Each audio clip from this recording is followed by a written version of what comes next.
लाओ त्से अगला सूत्र कहते हैं, तुम उसकी हत्या कर देते हो जो आक्रमण करने में साहसी है, तुम उसे जीने देते हो जो आक्रमण नहीं करने में साहसी है। इन दोनों में कुछ लाभ भी है और कुछ हानि भी। यद्यपि स्वर्ग कुछ लोगों को नापसंद कर सकता है, तो भी कौन जानता है कि किन्हें मारा जाए और क्यों। इसलिए संत भी इसे कठिन प्रश्न की तरह लेते हैं। स्वर्ग का ताओ बिना संघर्ष के विजय में कुशल है, बिना शब्द के वह पाप और पुण्य को पुरस्कृत करता है, बिना बुलावे के वह प्रकट होता है, बिना स्पष्ट योजना के फल प्राप्त करता है। स्वर्ग का जाल व्यापक और विस्तृत है, उसमें बड़े बड़े छिद्र हैं, तो भी उससे कुछ भी निकल नहीं पाता। चलिए अब इस जटिल सूत्र को गहराई से समझते हैं। तुम उसके जीवन को मिटा देते हो जो आक्रमण करने में साहसी है, और उसे जीने देते हो जो आक्रमण ना करने में साहसी है। इसमें दोनों तरफ के कुछ लाभ और कुछ हानियां हैं। सोचने की बात यही है, भयभीत होने के क्या फायदे हैं और निर्भीक होने के क्या फायदे। भीरू यानी डरने वाला आदमी एक बड़ा हितकर काम करता है, वह जो जाना हुआ है उसे बचाता है। हजारों सहस्र वर्षों में जो ज्ञान जमा हुआ है उसे वह लपेट कर रखता है।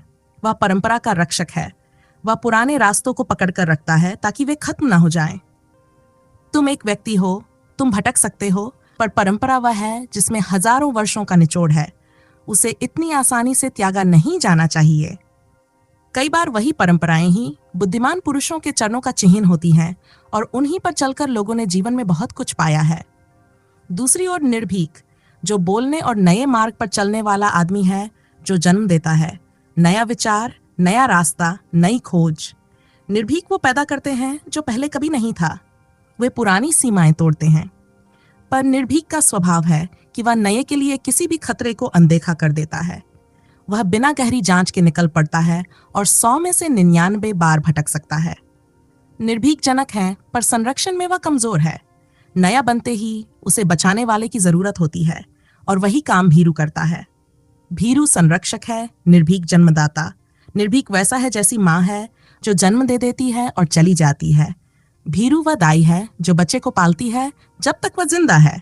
इसलिए भीरू का काम महत्वपूर्ण है। नया बनाने में वह मदद नहीं कर सकता, पर एक बार नया बना तो वह उसे स्थिर कर देता है। भीरू की यह प्रवृत्ति एक कसौटी भी है। जब भीरू किसी रास्ते पर चलने लगे, तब समझो कि वह रास्ता बहुत सारी कसौटियां पार कर चुका है। निर्भीक कई बार गलत साबित होगा, लेकिन जब भीरू स्वीकार कर लेता है, तब मानो रास्ता हर तरह से परखा तुला निकल आया है। इसलिए भीरू को हमेशा नकारा नहीं जा सकता। वह तय करता है कि क्या सुरक्षित है, क्या टिकेगा। लेकिन भीरू के साथ एक बड़ा खतरा जुड़ा है। वह पुराने को बिना विवेचना के बचा लेता है। सही हो या गलत, जीवित हो या मृत, वह उसे अपने सीने से लगा कर रखता है। कई बार लोग सालों साल किसी अभ्यास, मंत्र या रीति को करते रहते हैं, पर क्या उससे कुछ बदल रहा है? भीरू छोड़ ही नहीं पाता। हम इतने साल से कर रहे हैं, अब कैसे छोड़ दें? और इसका परिणाम यह होता है कि वह मुर्दा चीजों को भी जीवित समझकर बचा लेता है। यह अंधा प्रेम है। वह नहीं देखता कि जो कभी काम करता था अब काम नहीं कर रहा। मार्ग, धर्म, विचार, इनकी भी एक उम्र होती है। वे भी पैदा होते हैं, जवान होते हैं, बूढ़े होते हैं और मर जाते हैं। भीरू अक्सर ये मान ही नहीं पाता कि कोई मार्ग मर सकता है। महात्मा बुद्ध ने कहा था कि उनका धर्म 500 साल से ज्यादा नहीं जी पाएगा, पर आज भी उस नाम से लोग जुड़े रहते हैं, क्योंकि भीरू मरे बच्चे की तरह उसे सीने से चिपकाए हुए है। पहले जो प्रज्ञावान था, उसके जाने के बाद उपजी चीज शास्त्र बन जाती है, और शास्त्र जिंदा नहीं रह पाता, पर भीरू फिर भी उसे संरक्षण देता रहता है। निर्भीक की भी कमियां हैं। अगर निर्भीकों के हाथ में पूरी दुनिया हो जाए तो किसी भी चीज की जरें नहीं जम पाएंगी। सब कुछ फैशन बन जाएगा। नई चीजें बार बार आती रहेंगी, पर टिकने वाली कोई बात नहीं होगी। उदाहरण के लिए अमेरिका, एक जवान राष्ट्र जिसका इतिहास 300 साल का भी नहीं कहा जा सकता, वहां हर चीज फैशन बन जाती है। किसी नई चीज की आंधी आती है, लोग उसे अपना लेते हैं, पर 2-4 साल में दूसरी आ जाती है। निर्भीक नए में रस पाता है, उसे उस नए की टिकाऊ प्रामाणिकता की परवाह नहीं होती। नया चाहे असल हीरा हो या सस्ती नकल, निर्भीक को वही नया आकर्षक लगेगा, और पुराना असली हीरा भी फेंक दिया जा सकता है। इस तरह निर्भीक और भीरू दोनों की जरूरत है, और दोनों में दोष भी हैं। भीरू संरक्षक है, कसौटी है, पर जब वह बिना बुद्धि के बचाता है तो सरे गले को भी बचा लेता है। निर्भीक जन्म देता है, नया लाता है, पर अगर सिर्फ निर्भीक हो तो जड़ें कभी नहीं जम पाती और सब कुछ सतही फैशन बनकर रह जाता है। समाधान यह नहीं कि किसी एक को पूरी तरह नकार दो। बुद्धिमत्ता यही जानती है कि कब नया करना है और कब पुराने को संभाल कर रखना है। नया तभी उपकारी है जब उसमें सार हो, पुराना तभी संरक्षित रहना चाहिए जब उसमें जीवन हो। नया पुराना ठीक गलत से जुड़े नहीं है। नया अक्सर गलत होगा और पुराना अक्सर ठीक, पर यह तय करने का काम भीरू नहीं, विवेक का है। अंत में जीवन में दोनों की भूमिका स्वीकार करो। निर्भीक जो जग को आगे बढ़ाते हैं और भीरू जो वैसा ही कुछ बचा कर रखते हैं जो आने वाले समय के लिए उपयोगी है। जब दोनों संतुलित होंगे तो नया पैदा होगा और सही तरीके से संरक्षित होगा, तभी असली प्रगति और असली संस्कृति फलती फूलती रहेगी। लाओ त्से कहते हैं, कुछ लाभ हैं, कुछ हानि भी। यह वही बात है जिसे समझना जरूरी है। संत ना तो सिर्फ साधु है ना असाधु, ना वह केवल भीरू है ना केवल निर्भीक। संत का संबंध ना नए से है ना पुराने से। संत का संबंध सत्य से है, और सत्य ना तो नया है और ना पुराना। सत्य शाश्वत है जो एक साथ सदा पुराना और सदा नया है। संत की दृष्टि ना तो नए के प्रति आविष्ट होती है और ना पुराने के प्रति पागल। संत नया देता भी है और पुराना बचाता भी है, और यही उसकी तरकीब है, नए को जन्म देकर पुराने को बचाना। जो पुराना सूख चुका है, उसका ढांचा जरा जीर्ण हो गया है, वह आत्मा को संभाल नहीं सकता। तब बुद्ध पुरुष नया घर बनाते हैं और उसी पुरानी आत्मा को नया रूप दे देते हैं। इसलिए धर्म बार बार अवतरित होता है। धर्म एक है, पर उसे समय में लाने के लिए रूप चाहिए। जब रूप पुराने पड़ जाते हैं तो संत पुरुष रूप तोड़कर नया रूप देते हैं। पर संत को पहचानना कठिन है, क्योंकि हमारी भाषा में भीरू और निर्भीक दोनों ही समझ में आते हैं। निर्भीक क्रांतिकारी है, भीरू परंपरावादी, पर संत दोनों को साथ में समेटे होता है। वह ना क्रांति से विमुख है ना परंपरा से। जब परंपरा और क्रांति का समन्वय होता है तभी धर्म का जीवन प्रकट होता है। परंपरा शरीर है, क्रांति आत्मा। अगर तुम दोनों को एक साथ संभालने की कला सीख लो, एक हाथ में परंपरा, एक हाथ में क्रांति, तब तुम संतत को पालोगे। तब निर्भय के सद्गुण होंगे पर उसके दुष्परिणाम नहीं, भीरू के सद्गुण होंगे पर उसके दोष नहीं। तब सद्गुणों का समुच्चय बनता है। लाओ त्से कहते हैं कि स्वभाव के कुछ लोग अनुकूल होंगे, कुछ प्रतिकूल, पर कौन तय करेगा कि किसे मिटाया जाए और किसे बचाया जाए? ये प्रश्न साधु असाधु की समझ से बाहर है। साधु का निर्णय पहले से है कि असाधु को मिटाया जाए। असाधु भी निर्णय कर बैठा है कि साधु को मिटाया जाए।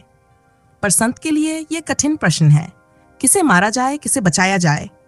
क्योंकि जितना ज्ञान गहरा होगा, यह प्रश्न उतना ही जटिल होता जाएगा। जो आज असाधु है वह कल साधु बन सकता है। महर्षि वाल्मीकि ने ही बदलकर साधुता पाई। इसलिए किसे मिटाना, इसका निर्णय बहुत जोखिम भरा है। तुम्हें पता नहीं कि जो तुम आज मिटा रहे हो वह कल पुण्यात्मा ना बन जाए। यहाँ एक छोटी सी गाथा है। एक पादरी बच्चों से पूछता है कि परमात्मा तक पहुंचने का उपाय क्या है। एक बच्चे ने कहा, पाप, क्योंकि बिना पाप के प्रायश्चित नहीं होगा, बिना प्रायश्चित के कोई उपलब्धि नहीं होती। यही बताता है कि असाधु से ही साधु का जन्म होता है। पापी भी समय के साथ पुण्यात्मा बन सकता है। पाप की पीड़ा उसे बदल देती है। बस धैर्य चाहिए, मिटाना नहीं चाहिए। अगर तुम मिटाओगे तो उसे प्रतिशोध से भर दोगे। दंड से परिवर्तन नहीं आता। दंड से अहंकार को आघात पहुंचता है और वह और पलटकर बुरा कर देता है। दंड से क्या किसी का रूपांतरण हुआ है? क्योंकि इतिहास में इसका प्रमाण मिलना मुश्किल है। हम देखते हैं कि जितने दंड दिए गए उतने ही कारागृह बड़े हुए। नया कारागृह, नई अदालतें, नए संरक्षक बनते गए, सिलसिला बढ़ता गया। मनोवैज्ञानिक कहते हैं कि एक बार दंडित हुआ व्यक्ति बार बार पुनः अपराध की ओर लौटता है और हर बार बड़ी सजा पाता है, क्योंकि अपराध की तीव्रता बढ़ती जाती है। बच्चों को बार बार मत करो कह देने से तुम्हें क्या मिला? बचपन में वह आदमी नहीं जानता कि झूठ पाप है। जब तुम पहली बार कहते हो कि झूठ पाप है, तुम उसे पाप का रस दिखाते हो। वर्जना से आकर्षण और भी बढ़ता है। जो चीज वर्जित है वही मस्ती लगती है। यह मनुष्यता का नियम है। जब तुम किसी चीज पर सख्ती से रोक लगाते हो, अहंकार प्रतिरोध उत्पन्न होता है। मन करता है कि करके दिखाऊं। दीवार पर लिखो, यहां पेशाब मना है, तो वही जगह सबसे ज्यादा नुकसान वाली बन जाती है। दंड और वर्जना अहंकार को चोट पहुंचाते हैं और प्रतिरोध जन्म लेते हैं। इसलिए सार यही है, संत का मार्ग कठोर निर्णयों और सख्त वर्जनाओं का नहीं, बल्कि समझ और पुनर्जनन का है। संत वही है जो नए और पुराने का मेल कर दे, रूप बदल दे पर सत्य न खोए।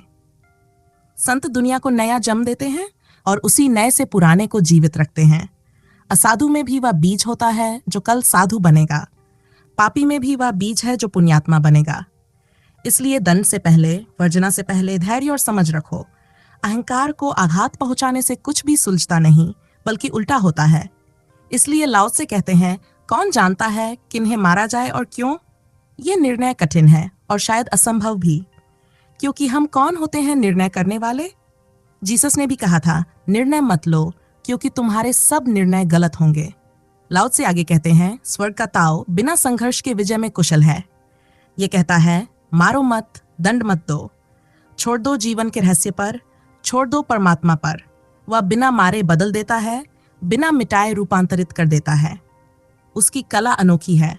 जब तुम पाप करते हो तब तुम्हें और दंड नहीं देता, पाप में ही उसका दंड छिपा होता है। जैसे कोई दीवार से सिर टकरा रहा हो जबकि दरवाजा खुला हो। कितनी देर सिर फोड़ते रहोगे? तुम्हारा ही सिर है, तुम्हारी ही पीड़ा है। कब तक अपने ही बनाए नरक में डूबे रहोगे? स्वर्ग का मार्ग तुम्हें दंडित नहीं करता, ना पुरस्कृत करता है। वह तुम्हें स्वतंत्र छोड़ देता है, ताकि तुम अपने कर्मों से स्वयं दंडित हो जाओ और अपने ही कर्मों से पुरस्कृत भी। कोई न्यायाधीश नहीं, कोई प्रतिशोध नहीं, सारा दायित्व तुम्हारे हाथ में है। तुम स्वतंत्र हो, पीड़ा भोगनी हो तो भोगो, आनंद पाना हो तो पालो। पुण्य के साथ आनंद आता है जैसे फूलों के साथ सुवास, पाप के साथ पीड़ा आती है, जुड़े हैं दोनों। तुम ही बोते हो, तुम ही काटते हो, कोई दूसरा बीच में नहीं आता। यही है लाओ त्से का बिना संघर्ष की विजय प्राप्त करने का सूत्र। वह कहते हैं, बिना शब्द के वह पाप और पुण्य को पुरस्कृत करता है। कोई आवाज नहीं आती, कोई घोषणा नहीं होती, फिर भी न्याय हो जाता है, क्योंकि पाप में ही दंड छिपा है और पुण्य में ही पुरस्कार। बाहर से कुछ नहीं आता, तुम्हारे भीतर से खिलता है सब कुछ।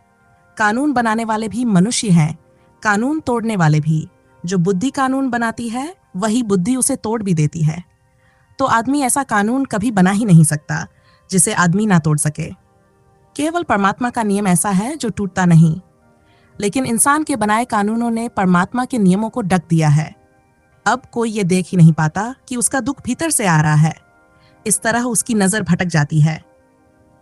वह ये नहीं देख पाता कि जो पीड़ा उसे मिल रही है वह उसकी अपनी बनाई है। वह खुद ही सिर फोड़ रहा है, खुद ही डूब रहा है। जहां जीवन नृत्य कर सकता था, वहां उसने खुद ही कांटे बो दिए हैं। लेकिन समाज ने उसे यह भ्रम दे दिया है कि कांटे किसी और ने बोए हैं, और यही से जन्म लेता है संघर्ष, प्रतिशोध और अंतहीन पीड़ा। लाओ त्से कहते हैं, जिस दिन तुम ये देख लोगे कि ना कोई बाहर से तुम्हें दंड दे रहा है, ना कोई बाहर से तुम्हें बचा सकता है, उस दिन तुम स्वतंत्र हो जाओगे और वही दिन तुम्हारे स्वर्ग का आरंभ होगा। लाओ त्से कहते हैं, ताओ यानी स्वर्ग का मार्ग बिना संघर्ष के विजय में कुशल है। वह बिना शब्द के पाप और पुण्य को पुरस्कृत करता है और बिना बुलावे के स्वयं प्रकट हो जाता है। तुम्हें उसे बुलाने की कोई जरूरत नहीं। अदालत को बुलाना पड़ता है, पुलिस को पुकारना पड़ता है, कानून को आवाज देनी पड़ती है, तब जाकर व्यवस्था चलती है। पर परमात्मा का नियम तुम्हारे बुलावे की प्रतीक्षा नहीं करता। तुमने कुछ किया, वहीं वह उपस्थित हो गया। तुमने कुछ सोचा, वहीं उसका परिणाम शुरू हो गया। जैसे ही तुम्हारे भीतर कोई भाव उठा, उसी क्षण फल तैयार होने लगा। यहाँ कोई देर नहीं, एक क्षण भी नहीं। इसीलिए लाओ त्से कहते हैं, वह बिना बुलावे के प्रकट होता है और बिना स्पष्ट योजना के फल प्राप्त करता है। क्योंकि उसने अदालतें नहीं बनाई, ना हर मोड़ पर पुलिस तैनात की है, ना कोई कानून की किताब है, ना कोई भारतीय न्याय संहिता है, ना कोई धाराएं। तुम बचना भी चाहो तो कहाँ बचोगे? कानून होता तो वकील कर लेते, पर परमात्मा और तुम्हारे बीच कोई वकील नहीं बन सकता। हालांकि तुमने कोशिश जरूर की है। मौलवी, पुजारी, प्रीस्ट सब दावे करते हैं कि वे तुम्हारे वकील हैं। वे कहते हैं, तुम चिंता मत करो, हम पूजा करवा देंगे, समाधान करा देंगे, परमात्मा को राजी कर देंगे। तुम बस हमें दान दो, फीस दो, बाकी हम देख लेंगे।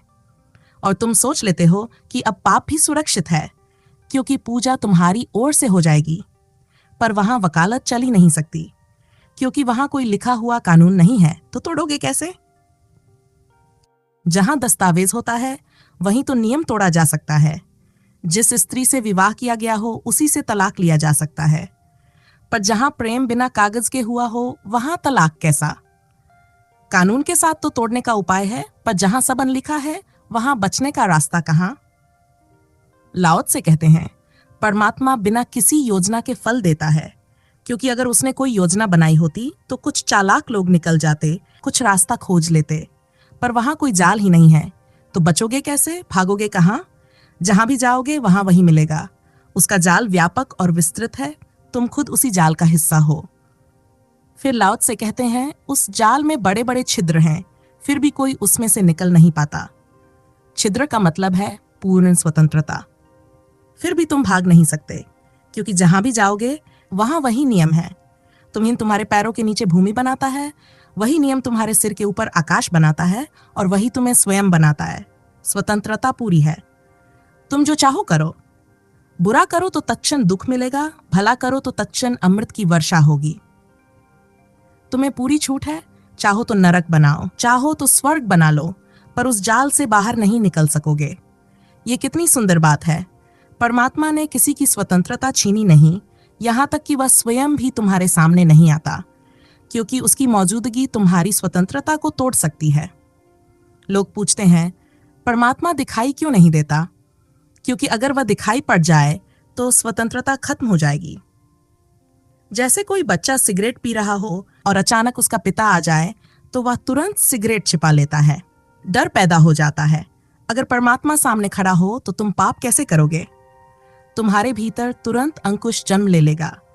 इसलिए उसकी कृपा है कि वह दिखाई नहीं देता, वह कहीं नहीं दिखता, ताकि तुम पूर्ण स्वतंत्र रहो। वह चाहता है कि तुम अपनी राह खुद चुनो, चाहे स्वर्ग की चाहे नरक की। वह तुम्हारे रास्ते में नहीं आता, फिर भी तुम उससे बच नहीं सकते, क्योंकि स्वतंत्रता के नीचे भी जो आधार है वह उसी का है। उसने तुम्हें खुला आकाश दिया है, उड़ो जितना चाहो, चाहो तो अपने पंख तोड़ लो, चाहो तो आत्महत्या कर लो। वह कुछ नहीं कहेगा, वह तुम्हारे सामने नहीं आएगा, ना रोकेगा ना टोकेगा। तुम्हें पूरी स्वतंत्रता दी गई है, और फिर भी तुम उससे अलग नहीं हो सकते, क्योंकि तुम्हारी हर उड़ान, हर कदम, हर विचार उसी की छाया में घटता है। इसीलिए लाओ त्से कहते हैं, बड़े बड़े छिद्र हैं उसके जाल में, तो भी उसमें से कुछ निकल नहीं पाता। यह बात पहली नजर में विरोधाभासी लगती है। तुम पूरी तरह स्वतंत्र हो, फिर भी स्वच्छंद नहीं।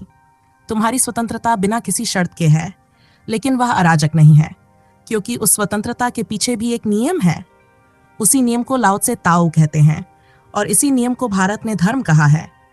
बुद्ध ने कहा, धर्म और ताओ दोनों का अर्थ एक ही है, जिसने तुम्हें धारण किया है। तुम उससे भाग नहीं सकते, क्योंकि वही तुम्हें थामे हुए है। तुम नरक में जाओ या स्वर्ग में, वही तुम्हें संभाले रहेगा। तुम्हारी बुराई में भी, तुम्हारी भलाई में भी वही आधार बना रहेगा। वह तुम्हें रोकता नहीं, बस परिणाम तुम्हारे सामने रख देता है। परमात्मा कभी नहीं कहता, ये करो या ये मत करो। तुम जो करना चाहो करो, लेकिन याद रखना, हर कर्म का एक परिणाम होता है। तुम पाप करने को स्वतंत्र हो, लेकिन पीड़ा भोगने में परतंत्र हो। तुम पुण्य करने को स्वतंत्र हो, लेकिन सुख पाने में परतंत्र हो। बीज बोने की स्वतंत्रता तुम्हारे पास है, लेकिन फल काटने की नहीं। इसलिए बीज बोने से पहले सोच लेना, क्योंकि जो बोओगे वही काटोगे। मनुष्य की सबसे बड़ी भूल यही है, वह कड़वे बीज बोता है और मीठे फल चाहता है। वह पाप करता है और सुख की उम्मीद रखता है, लेकिन यह चेष्टा कभी सफल नहीं होती। अगर तुम सच में पूर्ण स्वतंत्र रहना चाहते हो तो कर्म करने से पहले सोच लेना, क्योंकि एक बार कर्म कर लिया तो परिणाम से बच नहीं सकोगे। हर कर्म के पहले स्वतंत्रता खड़ी होती है और हर कर्म के बाद परतंत्रता। इसीलिए हिंदू कहते हैं, जो कर्म से छूट गया वही वास्तव में मुक्त हुआ। जो ना कर्म में बंधा ना फल में, वही मुक्त हो गया। वह परमात्मा के जाल में फंसी मछली नहीं, स्वयं परमात्मा का जाल बन गया। हमारे 3 शब्द हैं, नरक, स्वर्ग और मोक्ष। नरक परिणाम है जब तब तुम कुछ बुरा करते हो, स्वर्ग परिणाम जब अच्छा करते हो, और मोक्ष जब तुम ना अच्छा करते हो ना बुरा, ना सोचते हो ना भाव करते हो। जब तुम अकर्ता हो जाते हो, जब तुम्हारा मन निर्विचार हो जाता है, वही मोक्ष है। स्वर्ग भी एक बंधन है, क्योंकि सुख पाने के लिए भी तुम बाध्य हो। तुम ये नहीं कह सकते कि मैंने पुण्य किया लेकिन अब मैं सुख नहीं चाहता। जैसे एक पैर उठा लिया तो दूसरा फंस गया, वैसे ही कर्म किया तो फल तुम्हें मिलेगा ही। लेकिन जब तुम कुछ भी नहीं करते, ना पाप ना पुण्य, तब तुम मुक्ति को छूते हो। तब तुम स्वयं परमात्मा हो जाते हो। वही परम समाधि है, वही परम मोक्ष है। तो आज इस वीडियो में इतना ही। आशा है आप इस सूत्र को जीवन में उपयोग करेंगे, केवल इसे बौद्धिक कृत्य नहीं बनाएंगे। फिर मिलेंगे अगली वीडियो में। धन्यवाद।